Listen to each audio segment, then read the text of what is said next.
ओम शांति। 21 दिसंबर 2024 के मुरली के महावाक्य हैं। आज के साकार मधुर मुरली के सार में मीठे मीठे प्यारे प्यारे श्री बाबा ने कहा, मीठे बच्चे, सच्ची कमाई करने का पुरुषार्थ पहले स्वयं करो, फिर अपने मित्र संबंधियों को भी कराओ। Charity begins at home. प्रश्न, सुख अथवा चैन प्राप्त करने की विधि क्या है? उत्तर, पवित्रता। जहाँ पवित्रता है वहाँ सुख चैन है। बाप पवित्र दुनिया सतयुग की स्थापना करते हैं, वहाँ विकार होते नहीं। जो देवताओं के पुजारी हैं वह कभी ऐसा प्रश्न नहीं कर सकते कि विकारों बिगर दुनिया कैसे चलेगी।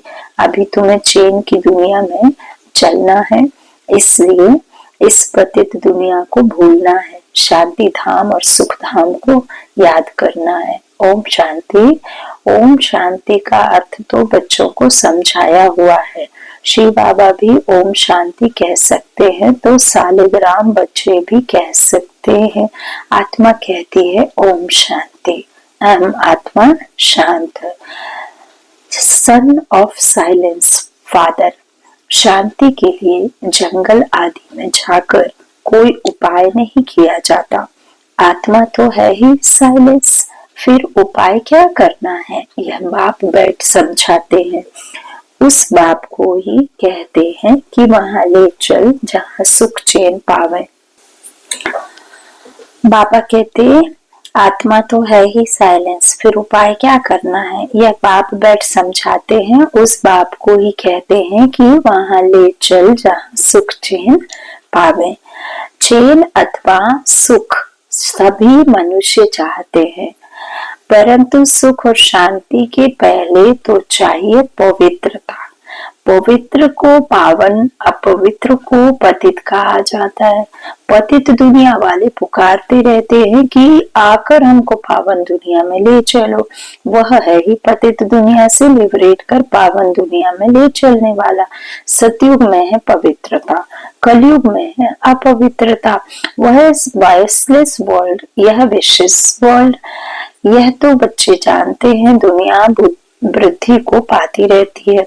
सतयुग वॉइसलेस वर्ल्ड है तो जरूर मनुष्य थोड़े होंगे। वह थोड़े ही चैन की दुनिया अथवा सुखधाम कहा जाता है। बाबा क्या कहते, वह थोड़े कौन होंगे?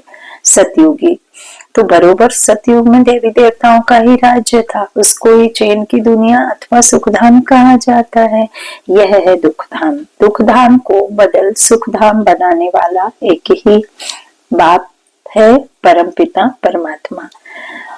बाबा कहते हैं सुख धाम बनाने वाला एक ही परमपिता परमात्मा है। सुख का वर्षा जरूर बाप ही देंगे। अब वह बाप कहते हैं दुख धाम को भूलो, शांति धाम और सुख धाम को याद करो। इसको ही मन मना भव कहा जाता है।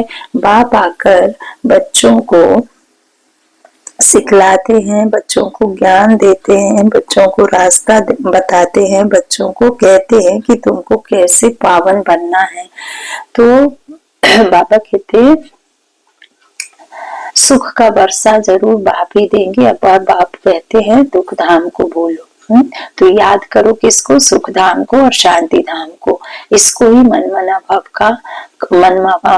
भव कहा जाता है। बाप आकर बच्चों को सुख धाम का साक्षात्कार कराते हैं, दुख धाम का विनाश कराए शांति धाम में ले जाते हैं। इस चक्र को समझना है। 84 जन्म लेने पड़ते हैं। जो पहले सुख धाम में आते हैं उनके हैं 84 जन्म। सिर्फ इतनी बातें याद करने से भी बच्चे सुख धाम के मालिक बन सकते हैं।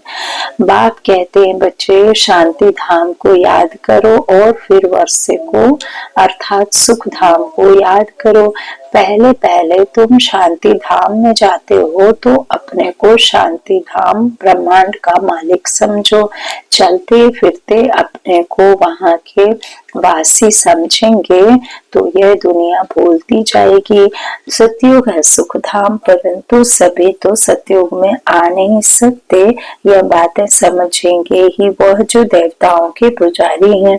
यह है सच्ची कमाई जो सच्चा बाप सिखलाते हैं, बाकी सभी है झूठी कमाइयाँ। अविनाशी ज्ञान रत्नों की कमाई ही सच्ची कमाई कही जाती है, बाकी विनाशी धन दौलत वह है झूठी कमाई। द्वापर से लेकर वह झूठी कमाई करते आए हैं।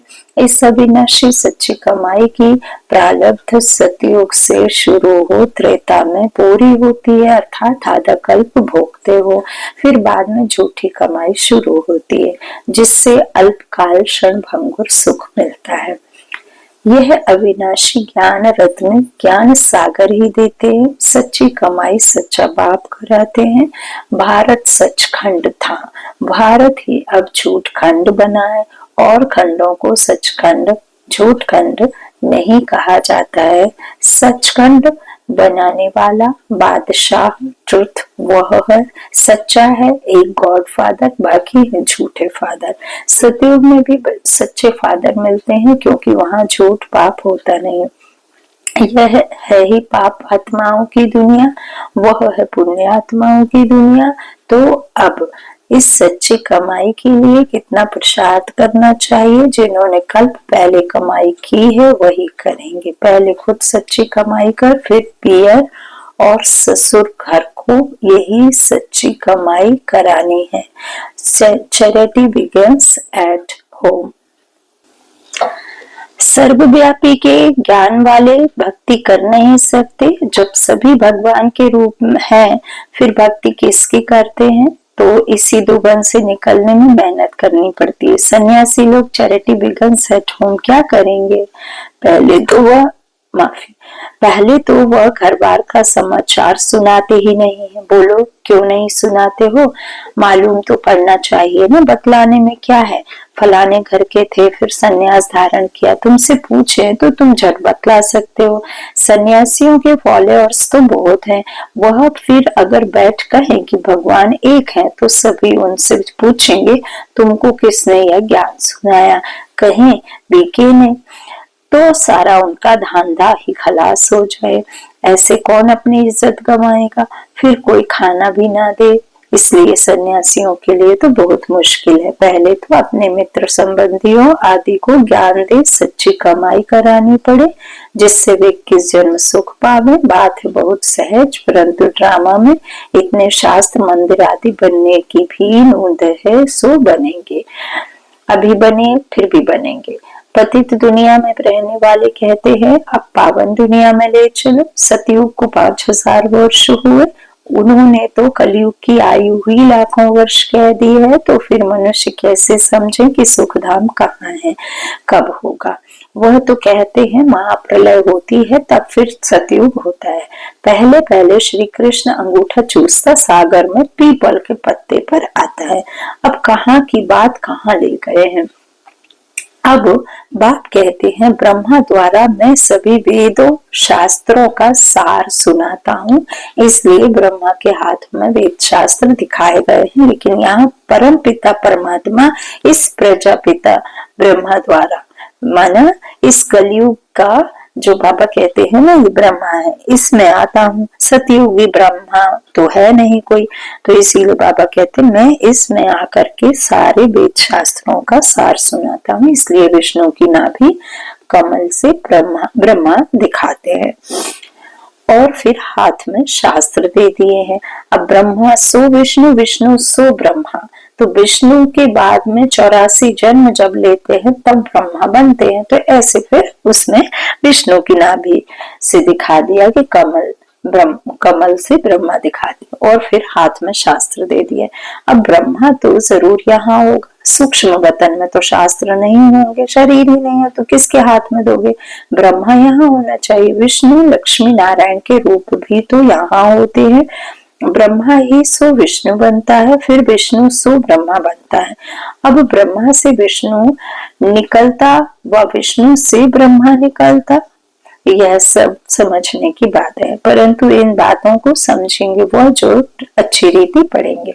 बाप कहते हैं जब तक तुम्हारा शरीर छूटे तब तक समझते ही रहेंगे। तुम बिल्कुल ही 100% बेसमझ कंगाल बन पड़े हो।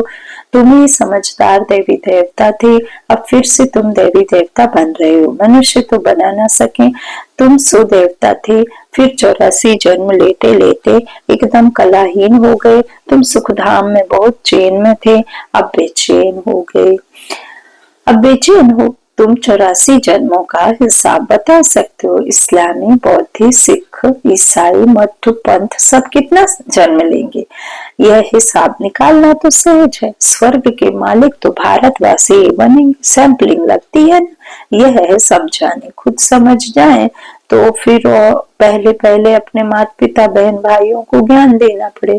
गृहस्थ व्यवहार में रहते कमल फूल समान रहना है, फिर चैरिटी बेगन सेट होम। पीहर घर ससुर घर को नॉलेज सुनानी पड़े। धंधे में भी पहले अपने भाइयों को ही भागीदार बनाते हैं, यहाँ भी ऐसे है। गायन भी है कन्या वह जो पीहर और ससुर घर का उद्धार करे।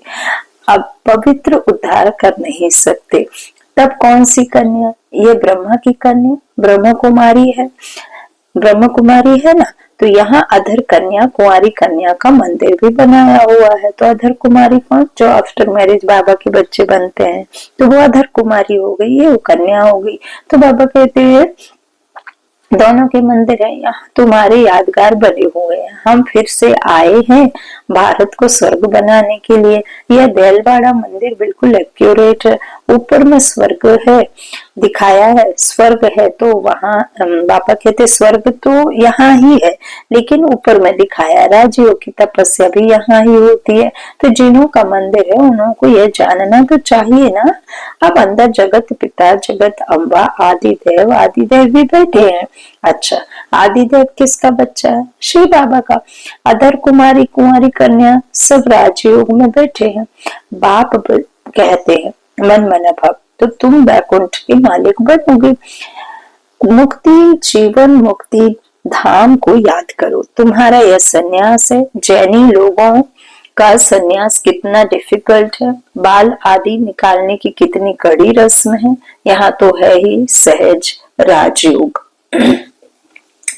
यह है भी प्रकृति मार्ग का। यह ड्रामा में नूंद है। कोई जैन मुनि ने बैठ अपना नया धर्म स्थापन किया, परंतु उसको आदि सनातन देवी देवता धर्म तो नहीं कहेंगे ना। उनके द्वारा आदि सनातन देवी देवता धर्म की तो स्थापना नहीं हुई। अब बाबा कहते हैं कि किसी ने कहा कि कपड़े नहीं पहनना, तो वो कपड़े की बात भगवान करते ही नहीं। इस देहभान की बात बाबा ने कही तो फिर देखो कपड़े ही उतार दिए कि भगवान को कपड़े नहीं पसंद, ऐसा संभव है ही नहीं। बाबा कहते हैं शरीर रूपी देह भान का कपड़े को बुद्धि से उतारना है। तो ऐसे बाबा कहते हैं उनके इस तरह के सन्यास लेने से या इस तरह का कड़े रस्म रवाज बनाने से कोई भी देवी देवता का राज्य स्थापित नहीं होता है, ना ही कोई देवी देवता बन सकता, ना ही दुनिया में शांति हो सकती। तो बाबा कहते हैं देखो मैं जो सिखाता हूँ वो एकदम सहज राजयोग है। तो कोई जैन मुनि ने बैठ अपना नया धर्म स्थापन किया, परंतु उसको आदि सनातन देवी देवता धर्म तो नहीं कहेंगे ना। तो वह तो अब प्राय लोप है। कोई ने जैन धर्म चलाया और चल पड़ा। बाबा कहते हैं आदि सनातन देवी देवता धर्म तो इस दुनिया में अभी लोप है, कलयुग में तो वो हो ना सके। तो यह भी ड्रामा में है। आदि देव को पिता और जगत अम्बा को माता कहेंगे। यह तो सब जानते हैं कि आदि देव ब्रह्मा है, आदम बीबी एडम ईव को कहते हैं। क्रिश्चियन लोगों को थोड़े ही पता है कि यह एडम ईव अब तपस्या कर रहे हैं। मनुष्य सृष्टि के सिलसिले के यह हेड है। यह राज भी बाप बैठ बच्चों को समझाते हैं, तो वही बच्चे समझेंगे जिनको पूरे सृष्टि के झाड़ का नॉलेज होगा, जो सबसे पहले आएंगे। बाकियों को जान करके समझना भी नहीं है, क्योंकि वो तो पिछाड़ी में आते हैं, तो उनको ये राज समझ में आएगा भी नहीं। तो इतने मंदिर शिव के व लक्ष्मी नारायण के बने हैं, तो उनकी बायोग्राफी जानना चाहिए ना। यह भी जान बाबा कहते हैं सकते हो, ज्ञान सागर बाप ही बैठ समझाते हैं। परम पिता परमात्मा को ही नॉलेजफुल, ज्ञान का सागर, आनंद का सागर कहा जाता है। यह परमात्मा की महिमा कोई साधु संत आदि नहीं जानते। वह तो कह देते परमात्मा सर्वव्यापी है। परमात्मा को कह देंगे सर्वव्यापी है तो महिमा किसकी करे? परमात्मा को ना जानने के कारण ही फिर अपने को शिवो हम कह देते हैं। नहीं तो परमात्मा की महिमा कितनी बड़ी है। वह तो मनुष्य सृष्टि का बीज रूप है। मुसलमान लोग भी कहते हैं हमको खुदा ने पैदा किया, तो हम रचना ठहरे। रचना को वर्षा नहीं दे सकते। क्रिश्चियन को क्रिएटर से वर्षा मिलता है, इस बात को कोई भी नहीं समझते हैं। वह बीज रूप सत्य है, चैतन्य है, सृष्टि के आदि मध्य अंत का उनको ज्ञान है। सिवाय बीज के आदि मध्य अंत का ज्ञान कोई मनुष्य मात्र में हो नहीं सकता। बीज चैतन्य है तो जरूर नॉलेज उनमें ही होगी। जो बाबा कहते हैं पेड़ के टाल टालियां होती है ना, उनके पास तो नॉलेज हो ही नहीं सकती। और मनुष्य रूपी सृष्टि झाड़ के बाकी सब जो धर्म है वो टाल टालियां ही है। बाबा कहते हैं बीज रूप मैं हूँ तो मैं ही तुम्हारा राज समझता हूँ, जानता हूँ। लेकिन जो राज मैं बताता हूँ आकर के तो वो इस दुनिया के हर एक आत्मा नहीं सुनेगी। सिर्फ तुम ब्राह्मण बच्चे सुनोगे जो सबसे पहले बाबा ने अभी ब्राह्मण बच्चों को जड़ में बिठाया है, लेकिन बीज तो परमात्मा ही है। तो बाबा कहते हैं तुमको इस झाड़ का राज मैं समझाता हूँ आकर, क्योंकि तुम्हें सबसे पहले आना है। बाकी अपने अपने धर्मों को ही मानने वाले हैं तो वो किसी और धर्म को नहीं मानेंगे। लेकिन तुम चूंकि अपने धर्म को भूल गए हो इसीलिए तुम किसी भी धर्म में कन्वर्ट हो जाते हो। बाबा कहते हैं इसलिए इस बात को कोई भी समझा नहीं सकते, कोई भी नहीं समझते हैं। यह बीज रूप सत्य है, चैतन्य है, इसका राज तुम बच्चों को मैं समझाता हूँ। सिवाय बीज के आदि मध्य अंत का ज्ञान कोई मनुष्य मात्र में है नहीं, हो नहीं सकता। बीज चैतन्य है तो जरूर नॉलेज उनमें ही होगी। वही आकर तुमको सारे सृष्टि के आदि मध्य अंत का नॉलेज देते हैं। यह भी बोर्ड लगा देना चाहिए कि इस पा को जानने से तुम सतयुग के चक्रवर्ती राजा अथवा स्वर्ग के राजा बन जाएंगे। कितनी सहज बात है। बाप कहते हैं जब तक जीना है मुझे याद करना है। मैं खुद तुमको यह वशीकरण मंत्र देता हूँ, अब तुमको यह करना है। बाप को याद से ही विकर्म विनाश होंगे। यह स्वदर्शन चक्र फिरता रहे तो माया का सिर कट जाएगा। हम तुम्हारी आत्मा को पवित्र बनाकर ले जाएंगे, फिर तुम सत्व प्रधान शरीर लेंगे। वहां विकार होता नहीं। कहते हैं विकार बगैर सृष्टि कैसे चलेगी? बोलो तुम शायद देवताओं के पुजारी नहीं हो। लक्ष्मी नारायण की तो महिमा गाते हैं, संपूर्ण निर्विकारी जगदम्बा जगत पिता निर्विकारी हैं। राजयोग की तपस्या कर पतित से पावन स्वर्ग के मालिक बने हैं। तपस्या करते ही है पुण्य आत्मा बनने के लिए। अच्छा मीठे मीठे सिक्के लदे बच्चों प्रति माता पिता बाप दादा का याद प्यार और गुड मॉर्निंग। रूहानी बाप की रूहानी बच्चों को नमस्ते। हम रूहानी बच्चों की रूहानी माता पिता बाप दादा को याद प्यार और गुड मॉर्निंग। शुक्रिया बाबा, शुक्रिया शुक्रिया। धारणा के लिए मुख्य सार। पहला बाबा ने कहा इस पुरानी दुनिया को बुद्धि से भुलाने के लिए चलते फिरते अपने को शांति धाम का वासी समझना है। शांति धाम और सुख धाम को याद कर सच्ची कमाई करनी है और दूसरों को भी करानी है। दूसरा, राजयोग की तपस्या कर स्वयं को पुण्य आत्मा बनाना है। माया का सिर काटने के लिए स्वदर्शन चक्र सदा फिरता रहे। वरदान, संपन्नता द्वारा सदा संतुष्टता का अनुभव करने वाले संपत्तिवान भव। स्वराज्य की संपत्ति है ज्ञान, गुण और शक्तियां।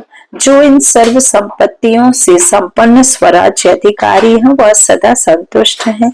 उनके पास अप्राप्ति का नाम निशान नहीं। हद की इच्छाओं की अविद्या, इसको कहा जाता है संपत्तिवान। वह सदा दाता होंगे, मांगता नहीं। वे अखंड सुख शांति मय स्वराज्य के अधिकारी होते हैं। किसी भी प्रकार की परिस्थिति उनकी अखंड शांति को खंडित नहीं कर सकती। स्लोगन, ज्ञान नेत्र से तीनों कालों और तीनों लोकों को जानने वाले मास्टर नॉलेजफुल है। ज्ञान नेत्र से तीनों कालों और तीनों लोकों को जानने वाले मास्टर नॉलेजफुल है। बाबा कहते हैं ये ज्ञान चक्षु मिला है, ये दिव्य चक्षु, बाबा ने इसे कहा।